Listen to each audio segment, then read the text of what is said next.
Meeldetuletuseks teile kõigepealt ütlen ma, et lindude arvukuse hindamisel on põhimõtteliselt kaks võimalust. Tavalistel liikidel määratakse mingitel proovialadel, olgu selleks siis transektid või mingid muud alad, asustustihedus ja see siis ekstrapoleeritakse kogu uuritaval alale, näiteks Eestile. Ja asustustiheduse järgi on siis võimalik arvutada Eesti asurkonna suurus.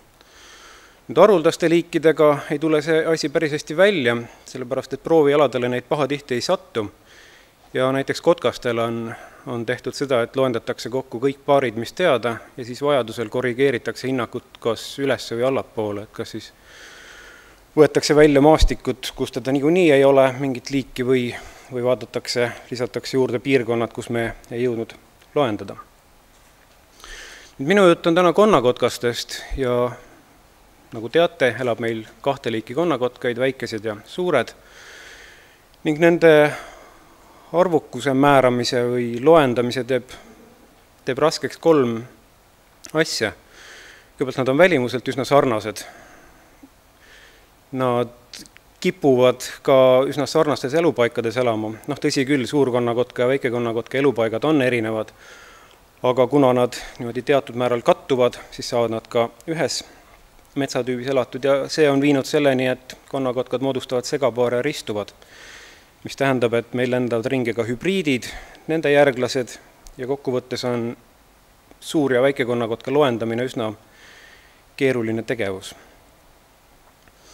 Seda on siiski suudetud teha ja just nimelt proovialadel ja konnakotkaste puhul võib-olla on ainukesena kotkastest võimalik seda teha, sest nad on piisavalt arvukad selleks.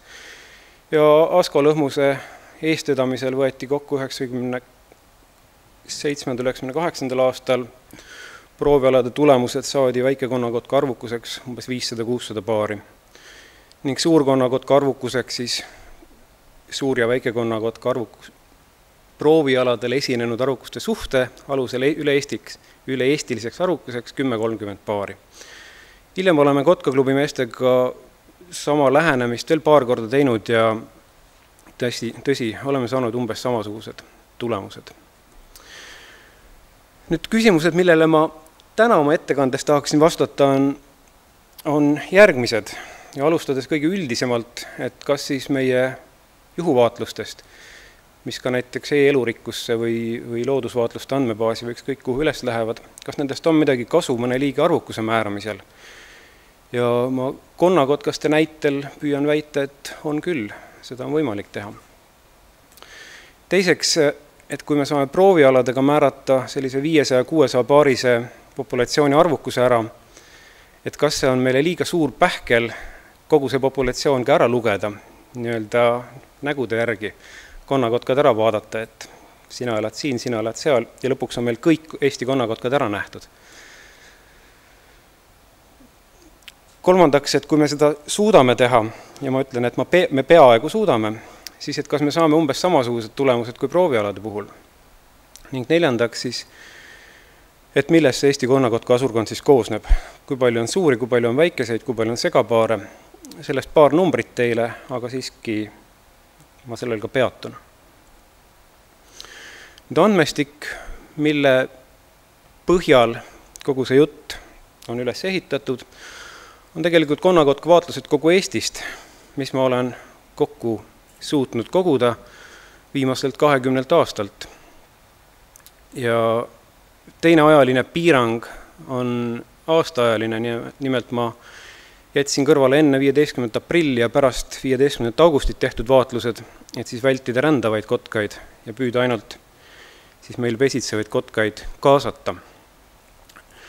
Enamjaolt on nad pärit tegelikult kotkameestelt, et kotkameeste juhuvaatlused, pesade kontrolli tulemused, konnakotka seirealade välitööd, et kõik nad tegelikult annavad kokku päris palju infot meile ja Kotkaklubi andmestikuga on tegelikult üle 90% sellest lõpptulemusest ära kaetud. Mis aga ei tähenda seda, et ülejäänud andmebaasid oleksid kasutud. Antud juhul on lihtsalt Kotkaklubi põhi niivõrd tugev, et nad ei anna sellist ruumilist infot juurde, küll aga ajalist infot. Et linnuatlase ja erinevate andmebaaside andmete põhjal olen ma saanud siis lisada juurde pesitsusterritooriumide asustusaastaid, mida hiljem ka graafikutelt näha võite. Nii et kindlasti on need andmebaasid väga abiks olnud. Nüüd, kui rääkida sellisest lähenemisest nagu juhuvaatluste kasutamisest ja ka pesade kontroll, seirealad ja muud sellised, siis on meil terve rida igasuguseid probleeme, mille otsa me põrkume. Ja konnakotkaste puhul ma juba algul ütlesin, et nad ristuvad, nad on väga sarnased ja ka sellistel vaatlustel, mida ei ole tehtud, ma ei tea, väga tõsiste proffide puhul, nende puhul võib mõne küsimärgi aeg-ajalt taha panna, et kas ikkagi on liik päris õigesti määratud. Ning teiseks, päris kindlasti on teil õigus, kui te küsite mult, et kas ikka iga vaatlus on pesitsusterritoorium. Ei, loomulikult ei ole, on terve hulk selliseid hulkujaid või noori linde või kas või superstar Tõnn näitab meile, et ta võib paariks nädalaks kuskile Soome, Rootsi või Norrasse või Eestisse pidama jääda. See ei tähenda, et ta seal pesitseks veel. Aga ma püüan järgnevate slaididega näidata, et tõsi küll, enamik vaatlustest siiski ka territooriumi ikkagi näitab. Tõsine probleem on see, et isegi kotkastel ei ole pesitsusterritooriumid püsivad. Et kui me Loode Tartumaa andmeid vaatame viimastest 10 aastast, Loode Tartumaal on selline kotkaste seireala, kus meil on päris hea ülevaade, nüüd, kui palju kotkaid on, kus nad elavad, mis nendega toimub. Ja meil on siin 29 territooriumi olnud konnakotkastel ja nendest 20 on siis olnud sellised, mis on pidevalt olnud asustatud. Ja ligikaudu kolmandik on siis sellised, mis on kas kadunud või tekkinud, et nad ei ole sellised püsivad ja kui me nüüd loeme 92. aastal näiteks ühe territooriumi, 2005. aastal teise territooriumi, siis me saame kokku 2 territooriumit käesolevas ettekandes, aga tegelikult nad ei pruugi olla ühel ajal asustatud. Veel oluline puudus sellise lähenemisega on see, et kotkad tegelikult hoolimata sellest, et nad on suhteliselt laisad ja küll energeetiliselt otstarbekalt käituvad linnud, nad on üsna nii pesa lähedal ja otsivad sealt süüa, siis üksikud retked võivad kanduda 10-15 kilomeetrit täitsa vabalt. Ja kui me nüüd kotkast näeme kuskil seal kaugel, siis me ei pruugi teda seostada territooriumiga, mis on kuskil eemal. Ning vastupidi ka, et kui meil on 2 kotkapaari, kes Eestis minimaalselt on pesitsenud 720 meetri kaugusel üksteisest, ma arvan, et ei ole palju neid, kes julgeksid ütelda kohe vaatluste põhjal, et tegemist on 2 paariga. Et väga lihtne on sellised tihedad kogumid määrata üheks ja samaks paariks ning siis saame me ka alahinnangu. Aga keskmine pesade vahekaugus on tõesti kuskil 3-4 kilomeetrit. Ja üks väike joonis ka siia, see on üks osakene Tartumaa uurimisalast, mis siis võiks iseloomustada seda, et konnakotkaste pesitsusterritooriumid tõesti ei jaotu juhuslikult üle maastiku, vaid on sellised kogumikud, siis on tükk tühja maad, siis on kuskil üks üksikpaar. Et jah, nende loendamine ei ole alati kõige lihtsam. Aga antud juhul ma püüdsin üsna nii konservatiivselt läheneda kogu sellele andmestikule ja ütlesin, et kui vaatlused on tehtud vähem kui 2 kilomeetri kaugusel üksteisest, siis nad on üks ja sama pesitsusterritoorium. Ning kuna ma kasutasin ka linnuatlase andmeid ja juhul, kui ei olnud seal linnuatlases kaardi peale märgitud vaatlusi või ei olnud meil pesi teada, siis need atlase vaatlused, mis on naaberruutudes, need ma arvestasin ka samaks territooriumiks. Ja välimäärängute puhul ma loomulikult olin konservatiivne ja arvestasin ainult põhjalikke kirjeldusi, fotosid ja siis ütleme, kogenud ornitoloogid, ka nemad ma küsitlesin üle. Eriti just kotkamehed, ma arvan, et nad juba tüdisid must tõsiselt ära lõpuks, kui ma jälle ilmusin välja ja küsin, et Aga seal Viljandi taga või noh, ma ei tea, Kükametsas kuskil tal oli üks kotkas sul 95. aastal, et ega sa ei mäleta, et millised välitunnused tal olid. Noh, mõnikord neil ikkagi oli meeles. Aga lõpptulemus on selline, et selline andmete, ütleme, kokkulükkamine, mis ei olnud väga kerge, andis ikkagi tulemuse, et kogu Eesti on tegelikult nende 500-600 territooriumiga kaetud, kokku võis lugeda 664 nii-öelda territooriumi. Ja see on isegi suurem kui arvukuse hinnang, millel on omad põhjused, millest natukene hiljem. Aga jah, tervel real nendel nii-öelda territooriumidel on ka pesa teada ja seetõttu võiks need jutumärgid ka siit vabalt ära võtta suurelt osalt. Ja ka paari järgmise slaidina ma püüan teile tõestada seda, et need enamik vaatlusi siiski on ka pesistusterritooriumile viitavad. Nüüd kõik need, kes püüavad siit mõnda oma kodukoha kotkast leida, siis loomulikult need pesapaigad on natuke nihkes, et ärge selle kaardi järgi minge otsima. Samamoodi ka Tartumaa kaardi peal olid need kõik nihkes. Aga jah, nüüd 2 aastakümmet vaadates võib öelda, et 90ndatelt aastatelt oli tunduvalt vähem võimalik andmeid koguda kui 2000ndatelt aastatelt, et praeguseks vaadatakse ära umbes 200, ligi 300 konnakotka territooriumi aastas ja nendest üle poolte on ka pesad leitud. Ja kui nüüd niimoodi aastate tulemused kokku liita, mitu paari aastas 20 aasta peale, siis kokku saame üle 3000 sellise kirje andmebaasi. Et kui me vaatame nii-öelda pesitsusterritooriume, et kui palju seal siis on neid kotkaid nähtud mitmel aastal, siis enamik territooriume on muidugi sellised, kus ühe korra on väljas käidud ühte kotkast või 2 kotkast ka nähtud. Et ligi 130 on selliseid territooriume. Kui minu meelest on märksa põnevam tulemus see, et üle 80% on selliseid kohti, kus kotkad on nähtud ka mitmel aastal järjest, mis siis võiks viidata üsna otseselt sellele, et tegemist on ikkagi pesitsevate lindudega, vähemalt territooriumi hoidvate lindudega ja mitte lihtsalt hulkujatena. Ning teine asi, mis veel räägib selle kasuks, et tegemist on tõesti pesitsejatega, on ka lindude pesitsustõenäosus. Et üle poolte võime me Atlase kriteeriumide järgi ütelda, on selliseid territooriume, kus pesitsus on ka kindlaks tehtud. Veerand on selliseid paare, kus on tegemist tõenäolise pesitsusega. Ja jälle me läheneme umbes 80%, mille puhul me ütleme, et jah, üsna kindlasti ikkagi on see, või vähemalt tõenäoliselt on kotkad siin pesitsemas. Ehk siis üle 500 paari on sellised ära nähtud. Nüüd, kui eelmine slaid oli üldiselt konnakotkastest, siis siin on tegu suurkonnakotkastega, kus siis numbrid on palju väiksemad.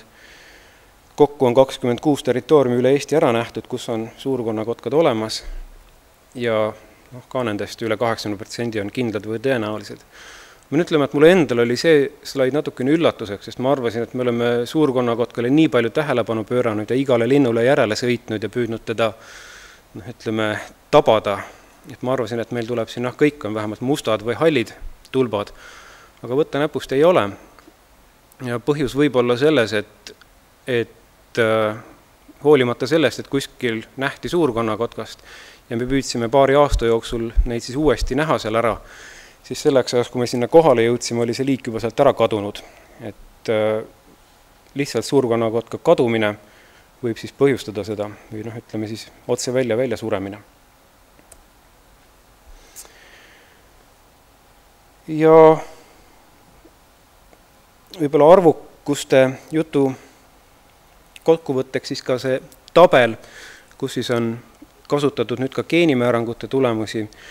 Siin tabelis on esitatud veergude kaupa väikekonnakotkad, suurkonnakotkad, nende territooriumide arvud ja siis tagaotsas veel ka segapaaride territooriumide arvud ning eraldi välja toodud, mis on siis välitingimustes ära määratud ja mis on siis laboris geenianalüüsidega meil kindlaks tehtud. Ja read on näitavad siis seda, mis tasemel me oleme suutnud mingile territooriumile nii-öelda näpu peale panna, kas on siis mõlemad mõlemad vanalinnud ära nähtud ja poeg kirjeldatud, või on üks vanalind ja poeg või 2 vanalindu ja nii edasi. Et väikekonnakotkaid väljas on nii-öelda liigin ära määratud piisavate välitunnuste järgi kah ligi 500 kohal ning üle 160 on selliseid territooriume, kus on siis ka geneetiliselt kindlaks tehtud, et tõesti puhaste väikekonnakotkastega seal tegemist on. Enamasti me loomulikult oleme määranud poegi kas siis üksinda või ka siis koos vanalindudega. Nüüd, mis puutub suurkonnakotkastesse, siis kah on 16 kohal need linnud ära määratud usna usaldusväärselt ja geneetiliselt oleme me proove suutnud koguda tõesti jälle ainult 4 puhtalt suurkonnakotkapaarilt, kuna nad kipuvad ära kaduma või muutuvad üsna kiiresti segapaarideks. Segapaarid on meil selle võrra paremini kaetud, et kus nad ikkagi olemas on, sinna me oleme kohale läinud, pesad üles otsinud, sulgi kogunud, poegadelt vereproove võtnud. Et selline tõestusmaterjal on meil segapaaride puhul üsnagi hea. Ja ma arvan, et pikemalt polegi mõtet rääkida, et kokkuvõtteks ma arvan, et ristuvate liikide puhul, nagu konnakotkaste puhul, tuleb kindlasti vaatlustel välitunnuseid ikkagi kirjeldada. Väga hea on ka pesi otsida ja pesapoegi kirjeldada ja geenianalüüse teha. Ja ma ei ole kindel, kas Eestis on väga palju liike, kes ristuvad sellisel määral, et meil selle peale tasuks mõelda, võib-olla hänilased või ma ei tea, mingid teised liigid. Aga mille peale me võime mõelda on see, et juhu andmestik, kui teda väga intensiivselt ja niimoodi pika aja jooksul korjata, võib anda meile siiski üllatavalt head tulemused ka populatsiooni koguarvukuse kohta. Et tõsi küll, me võime saada väga tubli töö korral mõningase ülehinnangu, ma arvan, et enamasti meid see ei ohusta. Ja see ülehinnang vähemalt konnakotkaste puhul tulenes sellest, et on olemas hulkujad, mitte pesitsejad. Ja teisest küljest on paarid ka ebapüsivad, et on territooriume, kes tekivad ja kaovad. Aga päris kindlasti ei taha ma väita seda, et meil nüüd kõik konnakotkad on ära nähtud väljas. On terve rida selliseid kohti, kus ei ole konnakotkaid nähtud või ei ole neid lihtsalt kirja pandud. Ja kui te nüüd vaatate või ühesõnaga selle kaardi peal, mida ma teile näitasin üle Eesti kohta, siis võis seal näha selliseid musti klompe, kus siis on konnakotkaste arvukus eriti tihe. Tegelikult on loomulikult tegemist lihtsalt uurimisaladega, kus on siis kotkaste uurimisele rohkem tähelepanu pööratud ja need hõredamad alad on lihtsalt vähem kaetud, et nendes hõredamates kohtades ei ole me neid üles leidnud lihtsalt. Ja lõpuks jah, et 500-600 paarist siiski asurkonda on võimalik kokku lugeda. Andres ei ole veel numbritega lehvitanud seal, siis ma julgen natukene veel lubada endale meenutusi varasematest aegadest. Et kui me nüüd praegu olime niivõrd edukad ja suutsime kõik konnakotkad 500-600 paari peaaegu kokku lugeda, nii öelda, siis miks sellega varem ei ole toime tuldud? Et eelmise sajandi esimesel poolel ei antud üldse tegelikult mingeid numbrilisi hinnanguid reeglina. Ja esimesed hinnangud vähemalt kotkaste kohta anti Tiit Randla eest vedamisel 70-80-ndatel tagasi ulatuvalt siis ka sajandi keskpaigale. Ja väikekonnakotkal saadi siis 100 paari, 50 paari, 30-40 paari, mis on päris tõsine alahinnang. Ja ütleme, esimese linnuatlase tegemisel ja siis sellele järgnenud eriuuringutel hakkas alles arvukuse hinnang natukene tõusma ja lõpliku numbrini, mida me praegu aktsepteerime, jõuti ikkagi proovialadega. Et miks siis niimoodi? Samal ajal suurkonnakotka puhul on tähelepanuväärne, et juba siis arvati, et meil on umbes samasugune number, nagu me praegugi seda teeme. Et terve rida põhjuseid on, mis vähemalt mulle pähe turgatasid. Ja esimene loomulikult see, et võrrelda nüüd linnuvaatlemise aktiivsust praegu ja 100 aastat tagasi, et see on täiesti 2 erinevat asju. Et siis oli see kindlasti tükk maad madalam. Ja isegi kui käisid linnusõbrad ringi, vaatasid linde, siis heal juhul nad kirjutasid tulemused oma vaatluspäevikusse ja võib-olla ka kirjutasid siis ornitoloogidele Tartusse, aga jällegi seda ei anna võrrelda praeguste e-elurikkuse ja teiste andmebaasidega, kus on infot väga hea koguda ja kindlasti on see info seal kasuks. Mis kotkastesse puutub, siis mõjutada võib-olla võinud ka vaatlejate ebaühtlane paiknemine, sest Kagu-Eesti ja mõned piirkonnad veel, kus on praegu kotkaid nagu Tatart, ei olnud mitte väga palju vaatlejaid sellel ajal. Ma mõtlen terasid, mitte nüüd pindalaliselt tatarpõlde. Ja kui tekkisid uurijad nendesse kohtadesse, andis see väga palju juurde, aga veel enam andis arvukuse hinnangule juurde see, kui tekkisid eriuuringud ja Veljo Volke, Asko Lõhmuse ja teiste tehtud spetsiaalsed konnakotka uuringud andsid ikkagi asjale hoopis teise mõõtme. Ja loomulikult aitab väga palju kaasa ka see, kui liikide bioloogiat ikkagi piisavalt hästi tunda, sest ma arvan, et jälle 100 aastat tagasi ei olnud keegi, et konnakotkad pesitsevad 720 meetri kaugusel üksteisest. Et kotkas on ju selline liik, kes lendab 10 kilomeetreid. Ja lõpuks ka määramistunnustega on sama lugu, et kui on ikkagi head määrajad, siis on vaatlejate tulemusi ka võimalik usaldada. Ja kui te mult lõpuks küsite, et kas me peame siis hakkama kõiki liike nüüd üle lugema, siis ei, loomulikult mitte. Et proovialad on kindlasti otstarbekamad ja täisloendust on mõistlik kasutada siis, kui tõesti on tegemist hajusate liikidega, haruldaste liikidega. Ja võib-olla üks väga hea asi on täisloendust ka kaitsealuste liikide puhul, sest vähemalt kotkapesi on tänu nendele andmetele ja andmete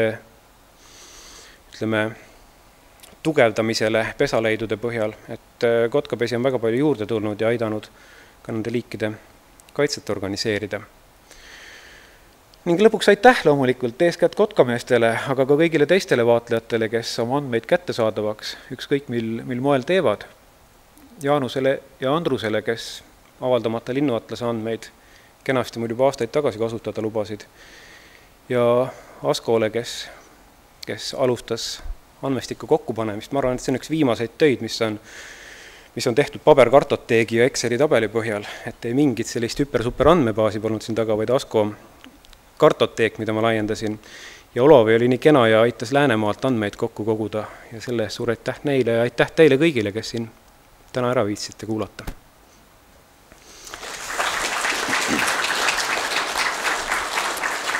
Suur tänu sulle väga huvitava ettekande ja väga korrektse ajas püsimise eest. Nüüd meil on võimalus mõned küsimused esitada, kui sellised peaks olema tekkinud. Nii 2 küsimust, palun, ja Mart Niklus, palun. Tallinna loomaaias ja tõenäoliselt ka teistes loomaaedades mõned kotkaliigid pesitsevad või hautakse nende mune inkubaatorites välja. Kas on sellised andmed olemas ka konnakotkaste kohta? Sa mõtled Tallinna loomaaeda? Et Tallinna loomaaias ma tean, et olid küll konnakotkad olemas, aga oli üks suur konnakotkas, üks väike konnakotkas. Aga nad seal õnneks või kahjuks pesitsema ei tahtnud hakata minu meelest.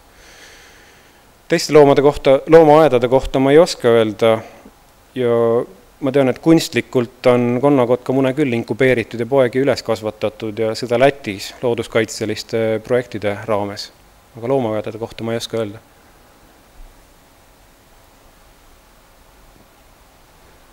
Aivar Leito, minu küsimus on selline, et oled sa 100% kindel, et ma täpselt ei mäleta neid ajavahemikke, aga 70, 80, kus oli väike konnakotka hinnang 100-200 oli, eks. Et see on artefakt nii-öelda ehk väga selgelt alla hindamine või alla loendus. Aga kas ei ole teoreetiliselt võimalik, ma küll ei tunne tema bioloogiat hästi, et samal ajal ju merikotkas läks maha, aga kas ei võinud ka väike konnakotkas minna samadel põhjustel alla just nimelt sellel perioodil ja nüüd uuesti üles läinud, nii nagu merikotkaski läheb üles? Ma arvan, et varasemad hinnangud on kõik olnud alahinnangud, vähemalt kuni 90-ndateni, aga arvukuse muutused on kindlasti aset leidnud ja neil on küllalt raske niimoodi konkreetset sellist hinnangut anda, kui palju ja mis numbri peale see arvukus on alla läinud. Aga ma arvan, et Tiit Randla 70-ndatel aastatel hinnatud, ühesõnaga Tiit hindas 70-ndatel aastatel nii 50-ndate, 60-ndate kui 70-ndate aastate arvukust ja ta nentis, et arvukus on alla läinud. Ma arvan, et seda negatiivset trendi võib küll uskuda, et arvukus langes eelmise sajandi teisel poolel. Aga jah, ma pikemalt ei hakkaks siin spekuleerima. Meil on natukene uuritud küll seda, et ta võib-olla langes ka teatud Eesti piirkondades ja teatud maastikutüüpides. Aga jah, pikemalt ma arvan, et võib sellest hiljem äkki rääkida. Mina küsin nüüd suurkonnakotka kohta hoopis ja just määramise kohta, et kui tõsiselt saab võtta üldse välitunnuste põhjal suurkonnakotka liigi määramist, et kuni 2000. aastani oli suurkonnakotkas meil ju ka harulduste komisjoni liik ja siis me seal ju vaidlesime päris kõvasti, et mis on need tunnused, mille põhjal üldse liiki määrata saab, kuna hübriidid näevad ju õige sageli ühe või teise liigi moodi välja ja me lõpuks võtsimegi ju selle liigi HK nimekirjast välja just peamiselt sel põhjusel, et ilma eriuuringuteta ei ole sageli võimalik üleüldse liiki üheselt määrata. Et kas on nagu tänapäeval nüüd 10 aastat hiljem miski erilisi uusi teadmisi tulnud, et ikka teatud juhtudel võib väga kindlalt väita, et ongi suurkonnakotkas see, kes sul üle pea lendab? No ega ma sulle midagi väga lohutavat vist ei julge ütelda. Selles mõttes, et kui palju täiesti geneetiliselt puhtaid suurkonnakotkaid meil siin väljas ringi lendab, seda ma küll ei julge öelda. Ma arvan, et mõned linnud on, aga kellel neist oli vaarisa väikekonnakotkas või vaarema, seda ei julge ütelda. Ja teiseks, et sellist väga head tunnust, et plaksti vaatad ühte tunnust, et selle puhul on tegemist suurkonnakotkaga, on täiesti välistatud hübriid, et seda ka ei ole. Et tuleb ikkagi vaadata väga paljusid tunnuseid ja veel parem, kui on ikkagi pilt tehtud, siis on hea rahulikult vaadata ja ka siis, mina tuntud skeptikuna jään ikkagi hätta nende liikide määramisel. Aga teisest küljest ma ei taha jälle lõpetada sellise niimoodi pessimistliku noodina, et unustage ära suurkonnakotkaste määramine, et kui nad ikkagi, et need linnud, kes ikkagi, ühesõnaga need suurkonnakotkad, nad näevad ikkagi teistmoodi ja sellised üsnagi ära tuntavad välja, et vanade kotkameeste puhul ja ütleme, tublide pongarite puhul ma arvan, ei ole probleemi, aga ma arvan, et uusi määramisartikleid ja uutes määrajates võib-olla kah kirjeldakse põhjalikumalt neid tunnuseid, aga ma arvan, et see on keeruline teema ja hea oleks, kui ta ikkagi kuidagi selle sule kätte saaksite mööduvalt linnult. Selge, suur tänu. Kui siis tõesti ainult viimane lühike küsimus veel, siis me peame ajagraafikuga edasi minema. Aitäh. Kas ei ole nendest kotkasõrmede arvust abi liigi määramisel? Ei, arvust ei ole. Kujust on küll, sõrmekujudes olid neil erinevused erinevatel kotkaliikidel. Sõrmetest rääkisid ikka, eks, mitte sõrmedest või? Sõrmed. Aha, ma räägin sõrmete juttu lõpuni. Et kõigepealt sõrmed on neil täiesti erineva kujuga, kui sa võrdled kaljukotkast ja konnakotkaid. Aga kahel konnakotkaliigil on sõrmed täiesti ühesugused. See ei aita. Aga nüüd teiseks, kui sa võtad sõrmed, nii-öelda jutumärkides sõrmed, et siis see on küll üks tunnus, mida on vanades määrajates kiidetud ja on, suurkonnakotkal peaks olema 7 sõrme ja väikekonnakotkal 6 sõrme, aga ma vaatan, et Andres juba niheleb seal.